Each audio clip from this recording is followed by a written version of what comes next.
And speaking of Ramzan, here's a question that's buzzing across West Asia. What time is it in Lebanon? And the answer depends on who you ask.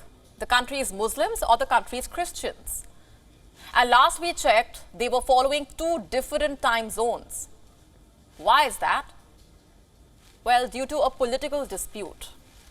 Let me explain this. You see, every year on the last Sunday of March, Lebanon sets its clocks forward by an hour. This marks the end of the winters and the beginning of the summers. And Europe does the same every year. And this aligns Lebanon with the universal time. But last Thursday, Lebanon's government refused to do so. It pushed the start of daylight savings to the 21st of April. And the question is, why? The answer is uncertain. No reason has been given for the decision. However, a video is going viral online. It shows Lebanon's Prime Minister in conversation with the country's speaker. In this video, the speaker is seen asking McCarthy to postpone the implementation of daylight savings. And why is that?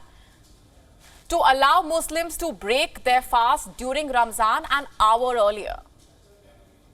As it turns out, the Prime Minister has accepted that proposal, probably because he himself is a Sunni Muslim. After all, why would he want to upset his voters? But you see, his decision has upset the country's Christian politicians. I'll tell you how in just a bit. First, you must have a look at this graph.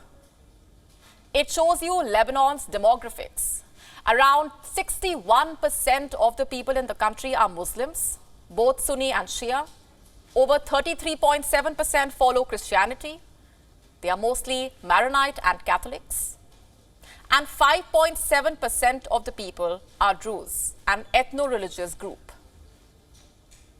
So it's a diverse country, and because of this, it has a multi-congregational governance system.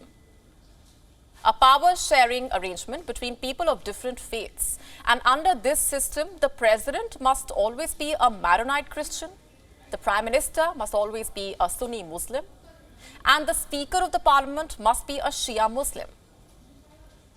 This system was once praised as a pillar of coexistence. But today, it seems to have divided the country, courtesy the prime minister's decision to not change the daylight savings time.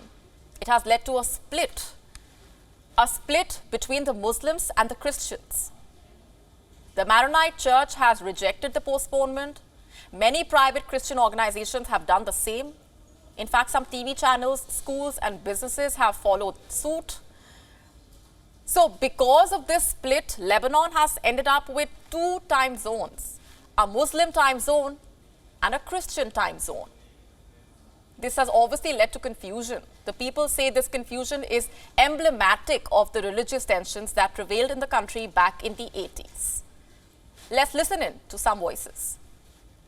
My watch here shows 12 p.m. at the old time. When someone asks me if I want to follow the new timing, I should say 1 p.m.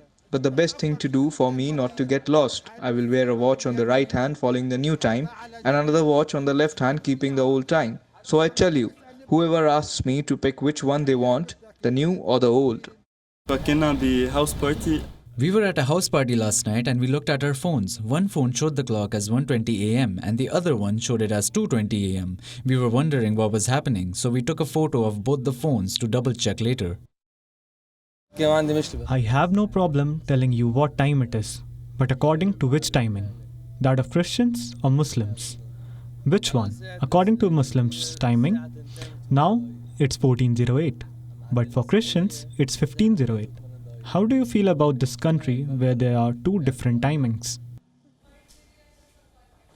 And this chaos is striking, especially given the timing of it.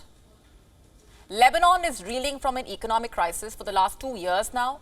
Ever since the Beirut blast, the country's finances have been in disarray. The government is struggling to pay debts. The people keep running out of money. And at a time like this time zone mess is further sowing disorientation in this Mediterranean country. What is the government trying to do? Why is it trying to divide the people further? Last we checked, the Prime Minister says that that was not his intention, that the decision was purely administrative in nature. Listen to this. هذا القرار The aim of this decision was to relieve those who are fasting during Ramadan for an hour without causing any harm to any other Lebanese component, and knowing that such a decision has been taken before in the past. علما أن هذا القرار فجأة Suddenly, outside the purely natural and administrative context, some considered the decision a challenge to them and gave it a dimension that I had never imagined. But I absolutely did not take this decision for sectarian or religious reasons. ذا بعدا طائفيا أو مذهبي. So what happens next? Well, the Lebanese people will have to wait until next month to have a common time zone. And until then, they will have to keep looking at each other's watches. WION now available in your country. Download the app now. Get all the updates on the move.